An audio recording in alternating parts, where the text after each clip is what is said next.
कहते हैं कि कानून सबके लिए बराबर है, कहते हैं कि न्याय सबको मिलता है, कहते हैं कि संविधान सबसे बड़ा है। लेकिन सवाल यह है कि क्या यह सिर्फ आज किताबों में ही बचा है? जी हाँ, यह वर्तमान में सिर्फ किताबों में ही बचा है, क्योंकि हमारा सिस्टम फेल है।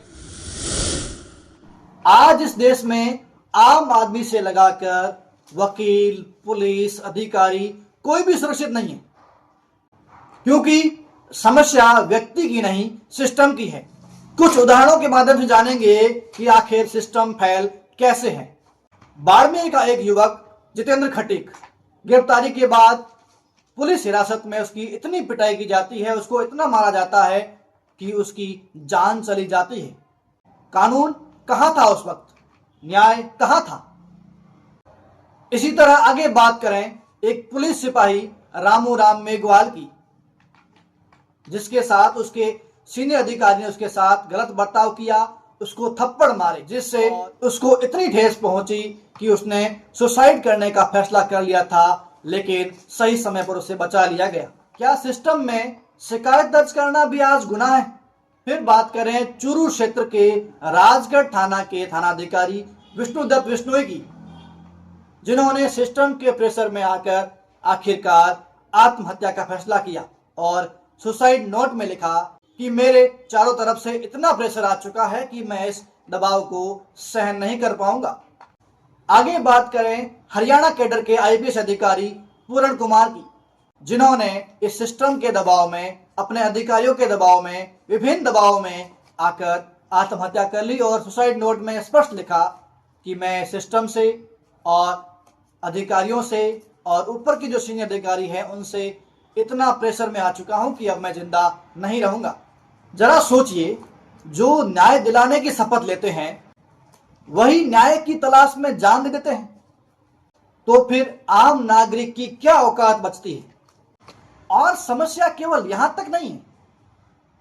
एक मामला ऐसा भी सामने आया जहां एक महिला सिपाही को छुट्टी नहीं मिलती है और वह छुट्टी लेने के लिए अपने सीनियर अधिकारियों को ट्वीट के माध्यम से इन्फॉर्म करती है, तब जाके उसको कहीं ना कहीं छुट्टी मिलती है। और अब बात करते हैं हाल ही में एक मामले की, जहां पर जोधपुर जिले में एक थाना क्षेत्र के थानाधिकारी द्वारा एक वकील के साथ दुर्व्यवहार किया जाता है, उसके साथ मारपीट की जाती है और कारण सिर्फ इतना कि वकील ने एक कर्मचारी से पूछ लिया कि आपकी वर्दी कहाँ है और आपका आईडी कार्ड कहाँ है। तुम कौन होते? मैं नागरिक होने के नाते मेरे पास अधिकार है इनको पूछने का। तेरा खोपड़ा खराब है क्या? तमीज से बात करो सर, पहले मैं तमीज 2 मिनट में सिखा दूंगा तेरे को। बेटा अंदर लो, अंदर लो, एक सेकंड मान करो। अगर सवाल पूछना अपराध बन जाए तो यहाँ लोकतंत्र नहीं, एक डर का राज चलता है। लेकिन एक बात याद रखिए, इस देश में संविधान सर्वोपरि है और संविधान के आर्टिकल 14 में स्पष्ट लिखा हुआ है कि कानून के बराबर सभी समान हैं। किसी अधिकारी से ऊपर उसका पद नहीं, किसी नेता से ऊपर उसकी कुर्सी नहीं, किसी व्यक्ति से ऊपर उसका धर्म, जाति या उसका पैसा नहीं, सबसे ऊपर सिर्फ संविधान है।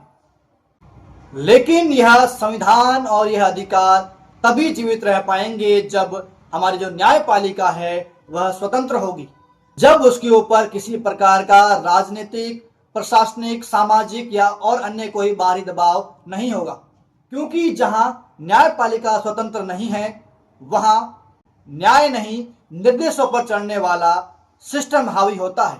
अगर अन्याय देखकर चुप रहना सुविधा है तो आवाज उठाना जिम्मेदारी है। अगर गलत को गलत कहना जुर्म है तो हम सब अपराधी हैं। अगर न्याय मांगना विद्रोह है तो हम सब विद्रोही हैं, क्योंकि देश वही सुरक्षित होता है जहां संविधान सिर पर और सिस्टम पैरों के नीचे चलता है। आखिर में बस इतना ही कहूंगा कि सवाल पूछो तो सिस्टम बदलेगा और अगर चुप रहोगे तो हालात और बिगड़ेंगे।